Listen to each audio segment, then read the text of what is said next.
Kelley Gray is with me again, and Kelley works with Restoring the Soul Ministries and is an intensive therapist, has been working for nearly, is it 20 years in the Yeah. world of psychotherapy and outpatient mental health with lots of types of folks.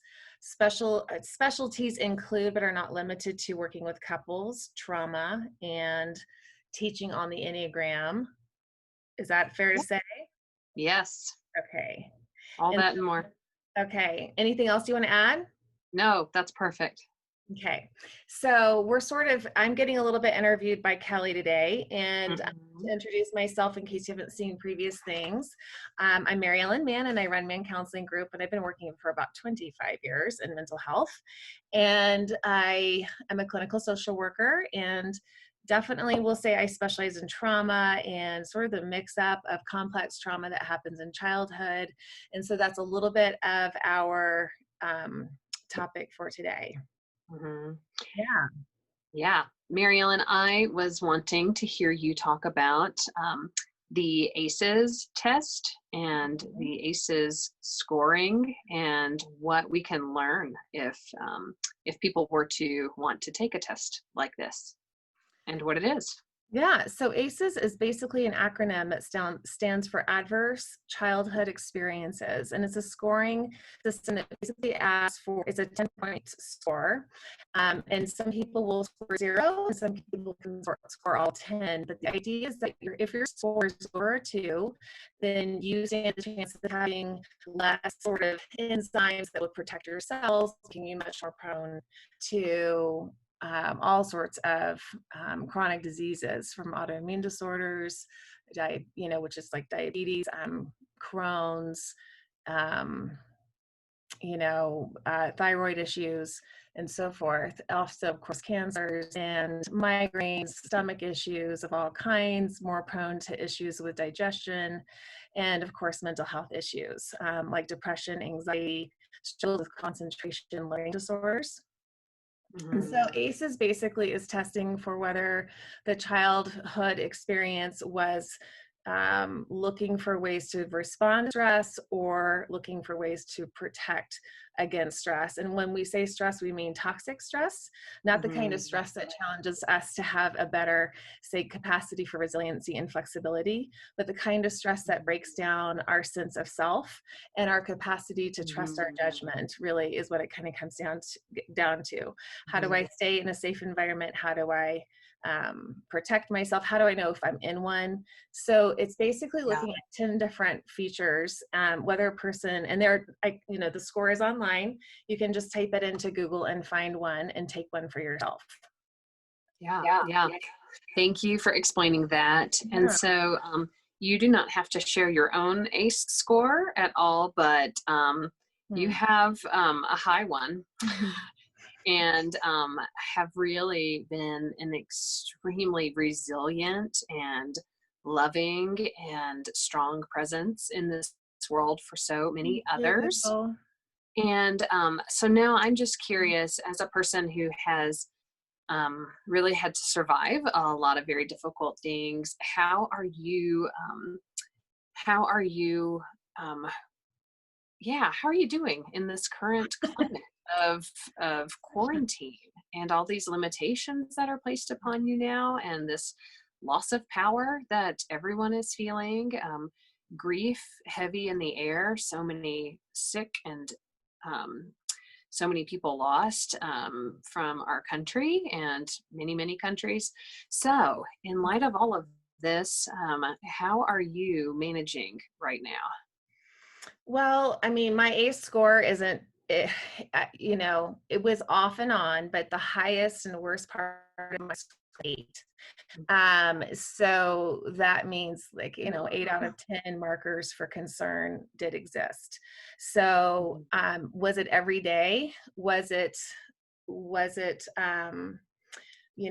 unmitigated by other things that were okay and good? Yes, it was. And so I think I give that score, but I don't give it to water it down to say I had good things too, so don't worry about me. As much as, there were factors that came into play that I think there was love coming in other forms, but I was exposed to life in such a way that I scored an 8. Mhm. Um, and so what has happened in my life because of the ACE score, and I'll get to the answer, is that I've had more physical pain. My physical pain came out mostly through migraines, and then it became migraines and insomnia, and then it became migraines and aches and pains and insomnia, and then it became all kinds of mental health stuff. So depression, definitely. Anxiety, I didn't even know anxiety, you could live without it. Like, I just thought everyone's terrified. Everyone operates off of dread. That was my Right. baseline. So I didn't even know Everyone that feels was a that mental way. health problem. And maybe some people listening Mhm. today would say, yeah, I mean, I didn't know until someone else told me that they had anxiety that I even knew that it was a thing that was Yeah. problematic. Mhm. So my baseline Yeah. is definitely anxiety. But because of the migraines, Kelley, I was forced to go inside of my physical truth. And then the Mm. physical truth was, Marilyn, you have to take vitamins. You have to have your electrolytes. You have to be hydrated. You Mhm. have to exercise. If I didn't Mhm. exercise like that day, Yeah. on a Yeah. Monday, the next day, Tuesday, I would be struggling with a migraine so bad Mm. that my tryptophan medication wouldn't cut it, and I'd have to go to a Mhm. pharmacist and try to like get more than my 9 pills for the month. So it was absolutely, you know, um, rained hellfire on me if I was not highly sensitive to my physical condition. So that was the blessing Mhm. and the curse of it. So Mhm. at this point, what's interesting about that, I think that's helped me, is that um, life not taking care of my nutrition and not Yeah. taking care of exercise wasn't Mhm. even an option for me. Yeah. So because the pain was so extreme, it was excruciating. The mindfulness and mental health stuff wasn't something Mhm. I would have known about had I not been a therapist.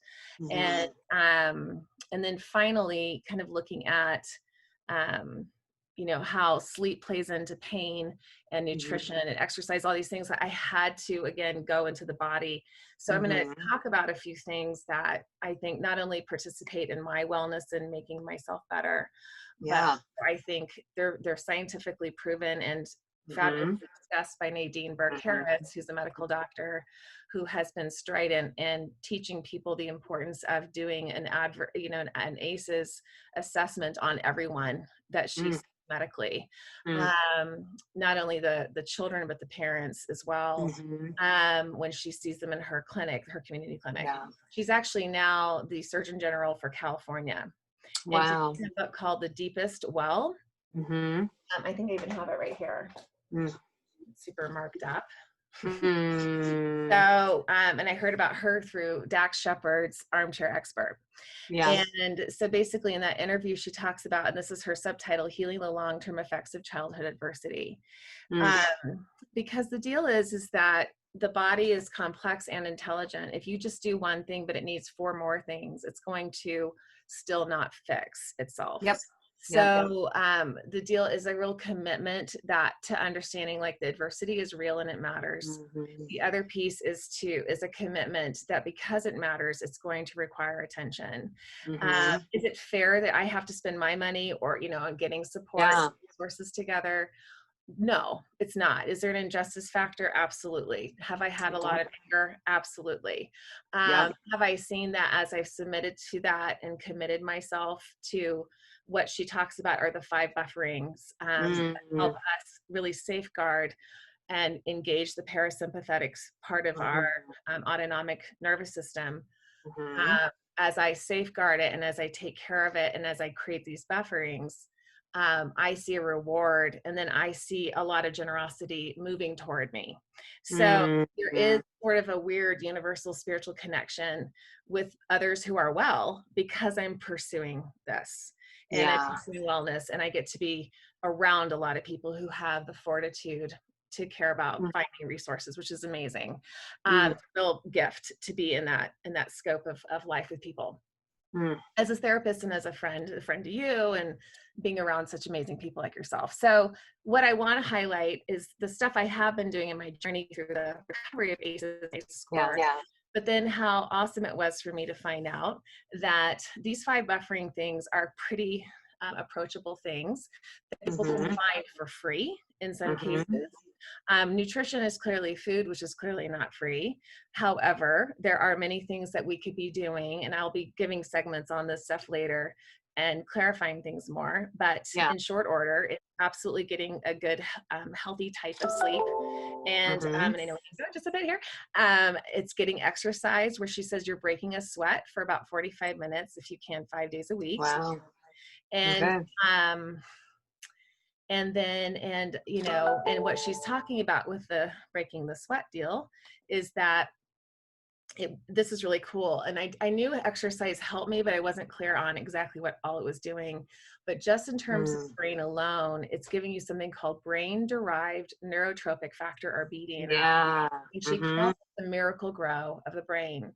And I think Mm. that's been a part of taking care to help me have objective reasoning, resiliency, and flexibility. Mm. It also cleans the liver out. Lots of Mm. other bonuses: lowers cholesterol, lowers heart, disease issues and such, and all the things that my system is going to be far more prone to because of my ACEs score. So Yes. the Yeah. solution is also prevention.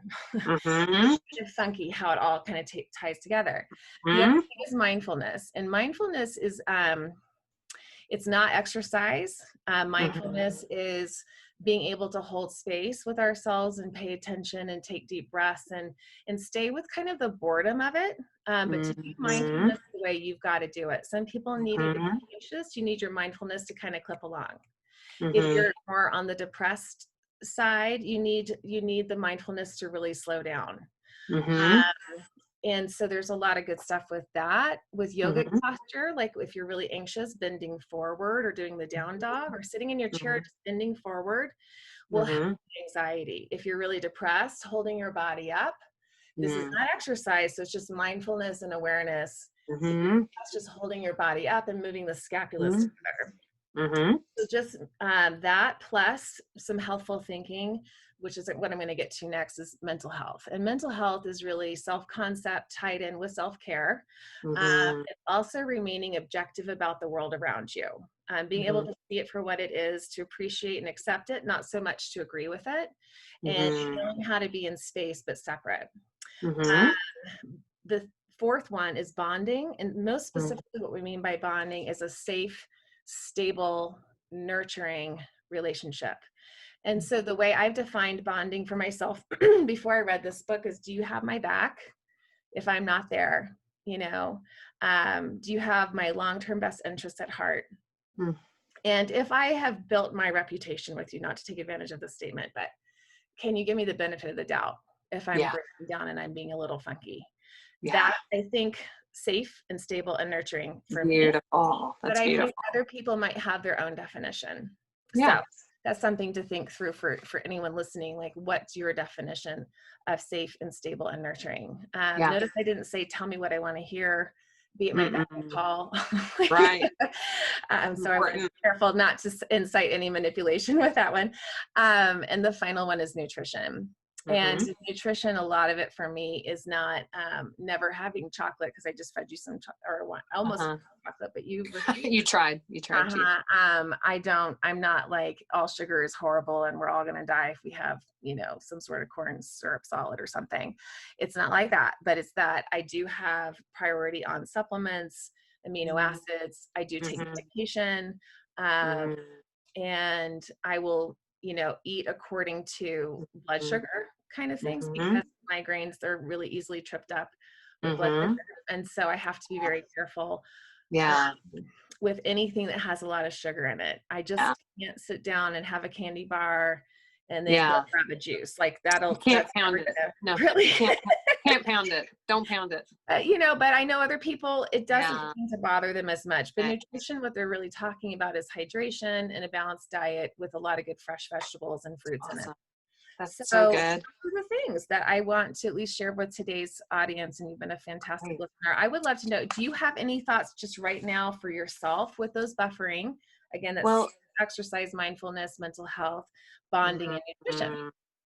Well, the thing that's mainly coming to my mind is how I know how we look at one another in the world around us, and we think that other people's health and happiness or the good things that have come to them just dropped in their lap, and that they just that Not lucky. you look as lovely as you do, and you are as wise and kind and loving as you are, just because that's the way you were born. But no, you have worked really hard. You've worked really hard to heal from so many wounds and to be a resilient person and to be a grounded and spiritual person. You've put in a lot of effort. So those things that you listed off, your supplements and medication and just all the work that you have done, you've done lots of therapy work, gotten it for yourself. I have gotten a lot of therapy for myself. I take medication and supplements as well. And sometimes my clients will say, "You? Really? You?" And they'll think that I am just at this top of the mountain and I have arrived and that I'm just You're dispensing born there. wisdom. You're born at the top of the mountain. Right, I'm just born on the top of a mountain. Delivered by from and rural Alabama. system. And Yes.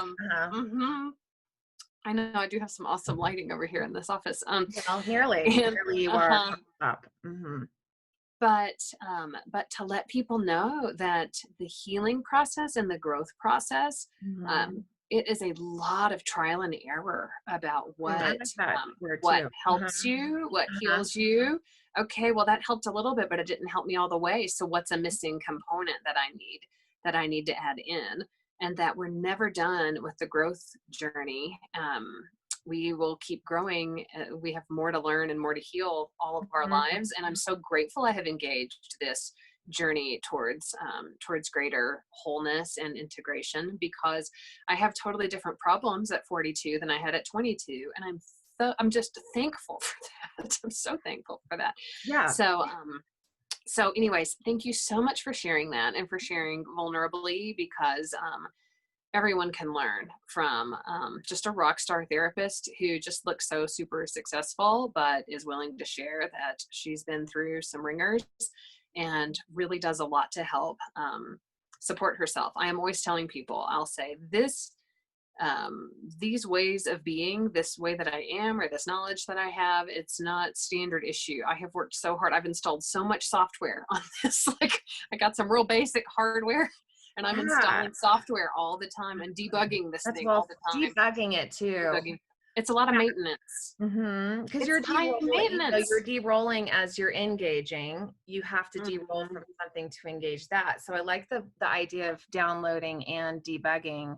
Yeah. And it's okay to edit, like what I used to run marathons. Now I think I would like go into a coma if I did that. So switching it out and listening is really the key, but developing the language of hearing yourself and being a good hearer. And then only when it's your words versus someone else's, that, my gosh, is I would say the hardest thing I've ever had to do. To not people please and to go, but I don't think that's what my body is telling me. I don't think that's what they say we're spiritual beings having a physical experience. So I don't think that my body and the spirit it's holding is wanting me to do that. Yeah. But I would have said yes 2 weeks ago, but I don't think that's what I'm supposed to do now. And listening to that and knowing I might be really letting people down, but when we have these 5 buffers, it's much more possible to engage that dynamic within. That's why building them and knowing that we're going to be coming to you guys, Kelley and I might be doing some stuff on my own because she's a very busy therapist herself, and it's been such a delight to have you with me. We'll be going over how do we get these things in our hands and what's the least effective way we can do it. So, because in these times we've got to care about that too. So thank you so much, you guys, for listening. Kelley, thank you so much for being such a fun and smart friend and a good human who has helped me get where I am today. And you are a delight, and God bless you. God bless you. All right. Thank you.